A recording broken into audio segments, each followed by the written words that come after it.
Welcome back to the Rundown for another weekend deep dive. Today, we are talking about meme stocks. Meme stock mania was back in full force this past week, giving shades of 2021. This time, the names were different. OpenDoor, Kohl's, GoPro, and Krispy Kreme jumped into the mix. All of these stocks made big moves this week for no fundamental reason. So in today's episode, we'll look at what triggered the recent meme stock rally, how this one compares to 2021, what role ChatGPT might have played in sparking this rally, and what Goldman Sachs is quietly telling their clients about what comes next. We got a great show for you today. Let's dive in. This past week, we got a flashback to 2021, where a handful of stocks that were down bad suddenly shot up for no reason and kicked off a brief meme stock rally. It all started with OpenDoor. The struggling real estate tech company saw its stock price rocket over 300% in just 6 trading sessions, and at one point, it was trading near $5 a share after spending most of the year in the $1 to $2 range. And once OpenDoor started flying, other names followed. Krispy Kreme, GoPro, and Kohl's were just some of the names that jumped 20% in a single day without any major announcements or earnings about the business. In fact, if you look into these businesses, they're all struggling. OpenDoor runs an online platform to buy and sell homes, kind of like CarMax, but for houses. The company has been hemorrhaging cash for years now. Revenues were down 24% last year, and the stock has dropped over 90% since its highs from 2021. Similar story with Krispy Kreme. They might make some great donuts, but their stock price hasn't been so great. It's down more than 75% from its highs, and their most recent quarter saw revenues drop by 15%. And just to make matters worse, the company ended their partnership with McDonald's last month. Then you have GoPro. This company used to be one of the coolest things ever when their action cameras first came out over a decade ago. But these days, there's a lot of competition in the action camera space, and the stock has lost nearly 98% of its value since its peak. And finally, you have Kohl's, your classic struggling department store that I shamelessly shop a lot at. Revenue there is declining. They're posting negative profits, and the company just ousted their CEO because of a scandal. I say all that because none of these companies are in great financial positions or have a bright future. But all of them do have one thing in common. They're heavily shorted stocks. OpenDoor's short interest is around 20%, and Kohl's is nearly 50%. So Wall Street is betting against these companies, and retail investors on Reddit were trying to run the same playbook from 2021 by collectively buying up these shorted stocks to generate a short squeeze to push the prices even higher. We saw this work with GameStop and AMC back in 2021, and it worked this time too. But only briefly. See, unlike the 2021 rally, this meme stock rally doesn't have the same legs or energy. In fact, many of the names that I just mentioned are already down more than 20% from their highs this week. And the reason for that is that meme stocks today are just different than 2021. In fact, AI is starting to play a role in these pumps too. So let's talk about it.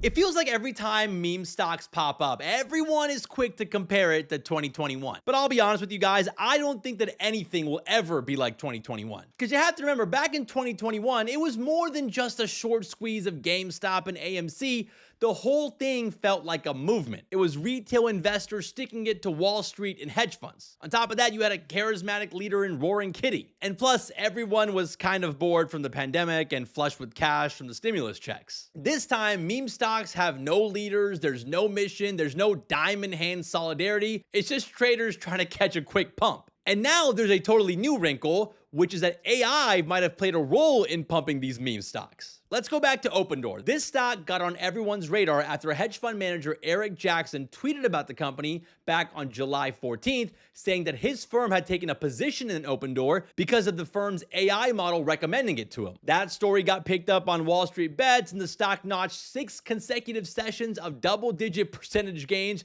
following his endorsement. So it's kind of funny how a hedge fund manager sparked this rally and profited from it. So totally different from 2021. But here's where things get weirder. If you had asked ChatGPT last week on what the next meme stock might be, a lot of people were getting OpenDoor. Multiple retail investors told Bloomberg they got the recommendation to buy OpenDoor stock when asking ChatGPT what the next meme stock might be. In fact, Bloomberg's Matt Levine wrote about this. He's a must-read for anyone following the markets. He ran his own experiment, and he found that when you ask ChatGPT for stock ideas, it gives you a playbook that sounds like it was ripped straight from Wall Street Bets. ChatGPT tells you to look for stocks with tiny market caps and high short interest for a squeeze potential. And I guess this makes sense, right? Because ChatGPT and other AI models were trained on data from the internet, including Reddit. So ChatGPT has absorbed the collective consciousness of meme stock traders on Wall Street bets. And that has me asking so many questions. Like, what role could ChatGPT or Gemini or Claude play in a future meme stock rally? Like, what happens when millions of people are getting their stock picks from the same AI chatbot trained on Reddit? And if you want to get real crazy with it, what if AI models start coordinating a meme stock pump themselves without humans? Like, is it too far-fetched for an AI to scan for short squeeze candidates, buy that stock, then generate content for social media hyping up that stock and recommend that stock to retail investors in the chat box to create the ultimate short squeeze? Again, I know all of this sounds kind of crazy and it might never happen, but I mean, the building blocks are there. This week, we saw that AI can identify meme-worthy stocks. And we also know that AI can generate social media content, because I feel like 80% of the content I see on Twitter is bots. The only missing piece here is connecting them all together into an autonomous meme stock machine. So as crazy as it sounds, the next meme stock rally might not start on Reddit, but actually on ChatGPT. Now, zooming out from this AI rabbit hole that I just went on, the fact that people are buying meme stocks again, that might be a warning sign of where the markets might be headed next. So let's talk about it. Meme stocks making a comeback this past week are just one of many reasons that some banks on Wall Street are starting to think that the market is getting a little too frothy. Goldman Sachs quietly updated their clients on something called the speculative trading indicator. This is Goldman Sachs' way of measuring how much money is flowing into risky, unprofitable companies.